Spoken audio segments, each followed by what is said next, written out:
Kostas Tsimikas' injury may force Liverpool to make a transfer move for the star. Fulham reaches a principal agreement with Liverpool target. Jurgen Klopp makes a strong statement after the Reds' draw against Arsenal. Hello, fan. Welcome to another video. Exciting news has emerged about the potential transfer of Johan Bakayoko to Liverpool. According to ESPN, the club is strongly positioned to acquire the PSV Eindhoven star in 2024. While an offer next summer is deemed more likely, Salah's participation in the African Cup of Nations next month could expedite the club's plans. Last summer, Brentford struggled to sign the young Belgian with a record £34 million offer rejected in August.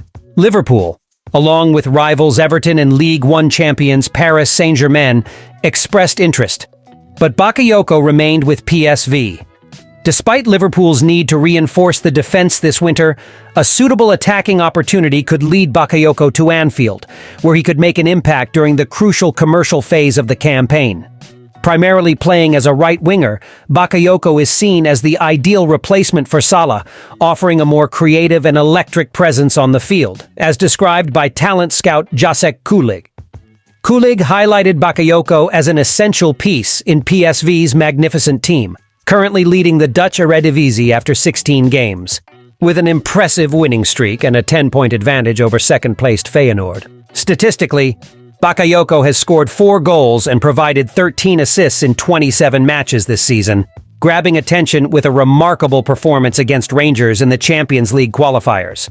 While the metrics are outstanding, the transition to the Premier League is a considerable challenge, even for exciting players. However, in the early phase of his potentially prosperous career, Bakayoko displays confidence in his abilities.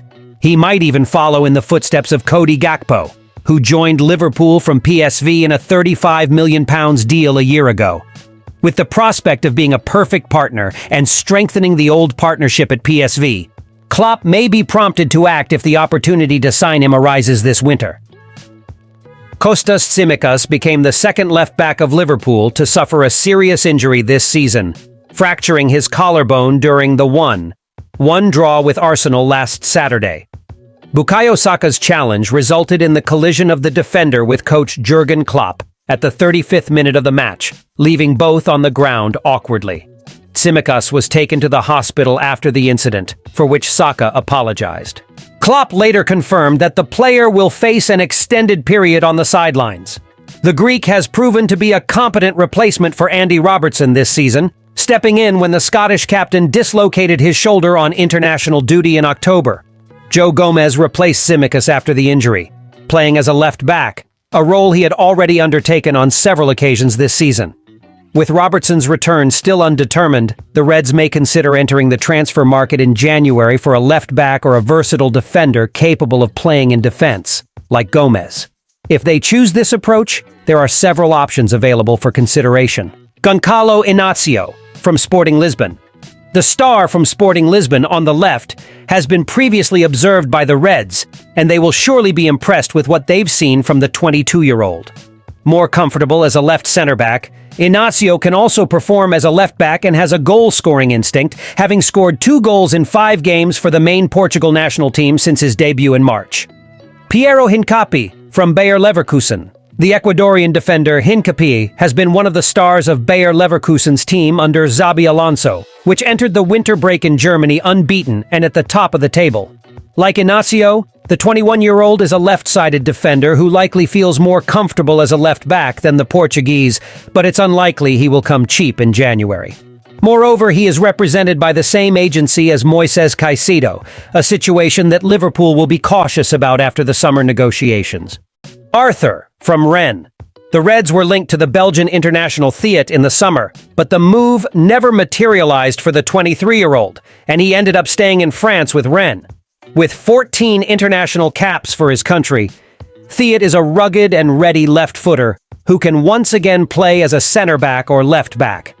Something that would attract the Reds if they want to continue with the inverted role of Trent Alexander-Arnold. Levi Colwill, from Chelsea. Okay, it's unlikely, but after being rebuffed in their interest in Colwill in the summer, Liverpool is likely still monitoring the situation of the Chelsea defender. there are suggestions that the Blues need to offload a homegrown player, likely Conor Gallagher, to address FFP issues. Colwill signed a new contract when he agreed to stay at Stamford Bridge in the summer. But once Liverpool shows interest in a player, they usually keep tabs and may try to explore what would be an interesting option. David Henko from Feyenoord. Another player previously linked to the Reds, Slovak centre-back Henko is one more who can play as a centre-back or left-back. He is a bit older than the others on this list at 26, but he was excellent in Feyenoord's Dutch title win last season and could be a solid addition. Fan, among these players, which one would you choose to fill the gap left by Kostas Tsimikas? Share your opinion in the comments. Fulham leads race for Fluminense midfielder Andre, also a Liverpool target. Fulham is currently ahead in the race to secure Fluminense midfielder Andre, who has also attracted interest from Liverpool. The Brazilian player Andre Trindade has emerged this season as a formidable midfielder, drawing attention from various English clubs, including Liverpool and Fulham. Despite Liverpool's interest in the player during the summer, Andre chose to stay at Fluminense. However, after his participation in the Club World Cup, there is a possibility that he may turn his attention to English clubs in search of experience in the renowned Premier League.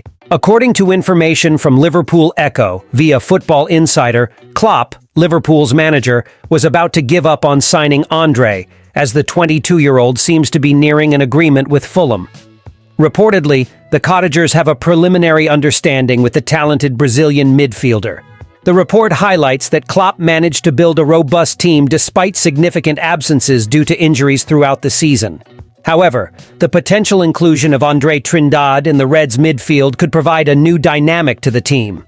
With his undeniable talent and notable experiences in the recent FIFA Club World Cup and Copa Libertadores, Trindade's presence at Fulham could be a valuable addition, although this might come at the expense of Liverpool, which will have to compete with the Cottagers for the midfielder.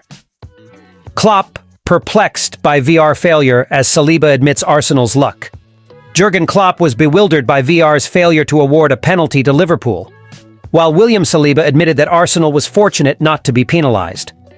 Arsenal remained at the top of the Premier League after a 1-1 draw at Anfield, opening the scoring early with a header from Gabriel. Liverpool equalized in the first half through Mohamed Salah, who cut inside, bypassed Oleksandr Zinchenko, and shot into the top corner. But the hosts felt they should have been level earlier. 10 minutes before, Liverpool's penalty appeals were rejected, despite Martin Odegaard holding the ball as Salah tried to go past him in the area. A VAR review was conducted during the game, but the original decision was not overturned. The referee was also not called to check the monitor on the sideline, leaving Liverpool's manager surprised by the incident.